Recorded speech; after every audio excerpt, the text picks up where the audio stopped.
Welcome, my constant reader friends. I'm Tad, and this is Tad Reads Books and Stuff. All right, let's get this out of the way because we've got to dive into Fairy Tale by Stephen King. First off, I did start reading Miracle Man, finally. This is book one. There's 4 books in the series, originally written by Alan Moore. I looked back at my old video. The first video I ever made on this channel was my Christmas book haul. And in that book haul, I said I should be able to get through these books easily. Well, that was one of the ones, and I've got almost 3 months left, a little over 3 months left in the year, and I haven't read everything that I said I was going to get to easily. So I'm going to be doing that in the next couple months. Anyways, so then I got to get back to reading this. I'm only 82 pages in. The 3 Hainish novels by Ursula K. Le Guin for Sci-Fi September. And I also already started Abaddon's Gate.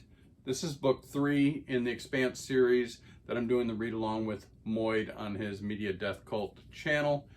And I'm already 302 pages into this book. That's going to tell you something. I've only read this a couple days, and I'm already 302 pages in, where this baby seemed like it took me forever. Stephen King, Fairy Tale. I finished it. We're going to talk about it now. Fairy Tale was just published recently, September 6th, and I finished it yesterday, finally. Oh man, it took me a while to read. This book it says 608 on Goodreads. It's 598 pages, but it is very dense, and it seemed more like a 1,000-page book to me. I'm a slow reader. I know. I was averaging, I think, 50 pages a day with this, and that's a lot for me. Let's just get the numbers out of the way. Published September 6th, 598 pages. On Goodreads, it's currently a 4.59. All right. What is this about? Well, you can see on the cover, there's a person here and a dog. And it looks like they're going down this well or spiral staircase. I thought when I looked at it from afar, it kind of looked like a dragon's eye. Dragon's eye. Wonder where I've heard that before. But that's what I thought it was. Now, the title is Fairy Tale. And I just want to say, if you think that you're getting into a fantasy novel, you're going to be a little disappointed. It doesn't start out that way. I've been noticing more and more where his novels are sometimes like 3 distinct novels: the beginning, the middle, the end. You could almost split up into a trilogy or something like that. He's been doing that a lot recently. This one has that type of feel to it. It starts out with a 17-year-old boy. His name is Charlie Reade, R-E-A-D-E, Reade. Good one, Stephen. And basically, his life has been shattered by this tragic accident. And then, as a result of this accident, his home life is disintegrating. It's going down the tubes, and he's starting to rebel, and we'll get into that. It does have some flashbacks, so it is definitely one of his coming-of-age type stories that he's so great at doing. So Charlie is having problems in his life. One day, he's passing this old, dilapidated house down the street from his house, and he hears a cry for help coming from the back of the house.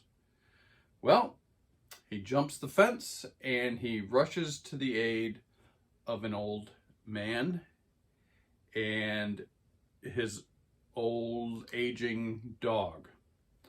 The old man has fallen off a ladder and broken his leg, and Charlie starts to help him. So the old man's name is Howard A. Bowditch, and his dog's name is Radar.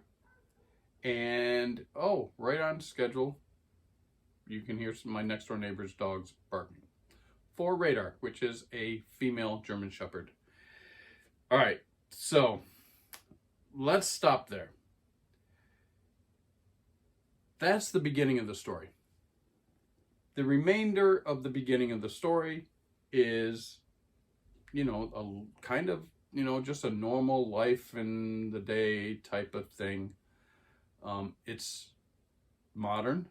There's no fantasy in it. There's no fairy tale in it.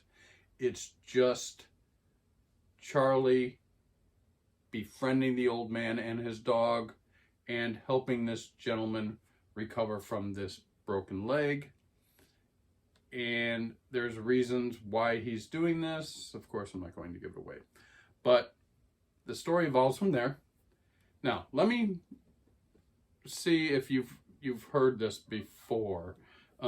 Stephen King, let me grab one. Recently, this video is going to be full of props. And if it bleeds, there's a story in here. We discussed this a little while ago when I read this. It's called Mr. Harrigan's Phone. It's the first story in this short story novella type book. And from what I understand, they're already developing it to be a TV series or a movie. But it is very similar to the beginning of this. If you've read If It Bleeds, and this just doesn't remind you of it, I don't know what to say. It's almost exactly an old man who doesn't like modern things, who is by himself. A young boy befriends him, starts helping him clean his house. It's exactly like the beginning of this, unfortunately. Well, or fortunately. I will tell you that portion of this book lasts about 200 pages. And it's the best part of the book. It's my favorite part of the book. When I came home when this was delivered to my house on September 6th, I came home and my girlfriend was already reading it. And she was very excited. She said, "Oh my gosh, it's got a young kid, an old man, a dog, tragedy. You can't get any better than this." And she was deep into it already. Well, again, unfortunately, that portion of the book lasts about 200 pages. Of a 600-page book, all right, so we're a third through the book, doing great. Then what happens? Well,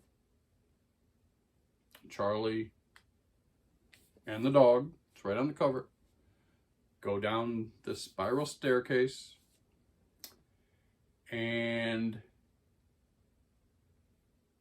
there's another world. He begins by calling it the other. That's where the fantasy, quote unquote, comes in. I don't know. It's not that much of a fantasy to me. It's kind of like a dream. I'll tell you what. Let me get some more of my things here. Come on. This very much reminded me of, from this point, Talisman, and of course Black House. And for me, it really kind of reminded me of Rose Madder, which I actually really like. There's a lot of people who don't like Rose Madder. I like it. Another world, maybe even a little Lisey's story, going to another world. Other stories similar to like Apt Pupil with the old man and the young boy relationship. So he's doing these things, Stephen King is doing these things where he kind of recycles old stories. And you've seen it in other books. I'm not going to go through them all. But he uses stories and tells a different story that is similar to a story he's already told. That's what I get a feeling in this book. Now, it's Stephen King, so you're going to get the King cliches. Tons of cliches in this novel.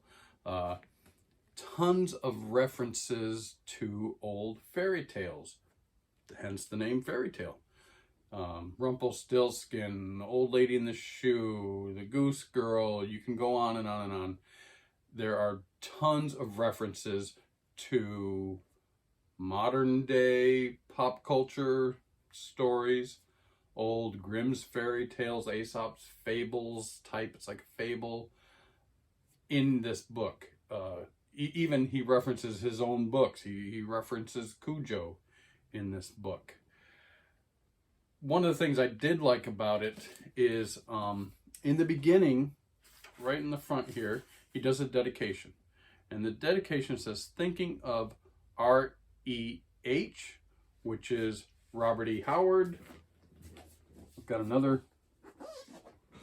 Robert E. Howard. We're going to be getting into this pretty soon. Also, Edgar Rice Burroughs. I don't have a problem for Edgar Rice Burroughs. I don't own any Edgar Rice Burroughs.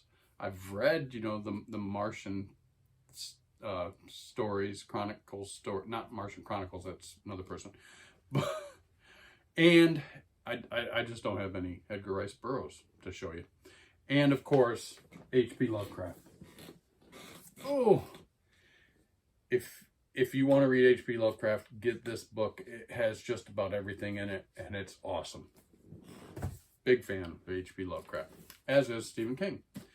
So all that is in there, all those writers are referenced in this book.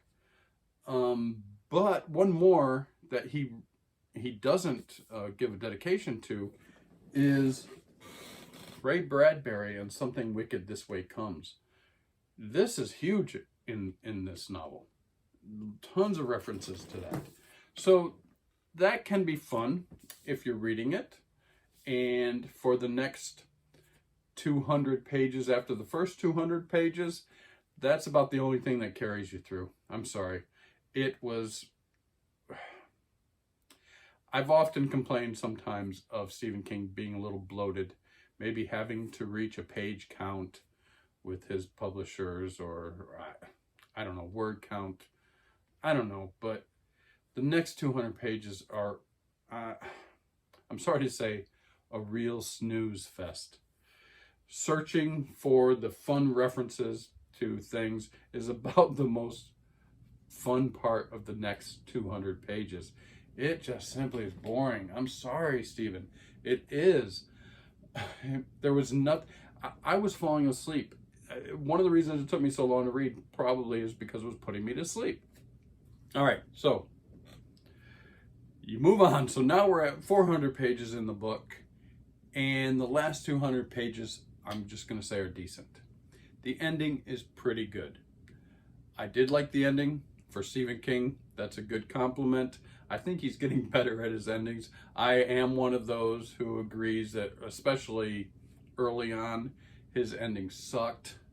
But I don't know. I do love the way he writes. It's a comfort food for me. I really enjoy it. Cover is awesome. I do love the cover.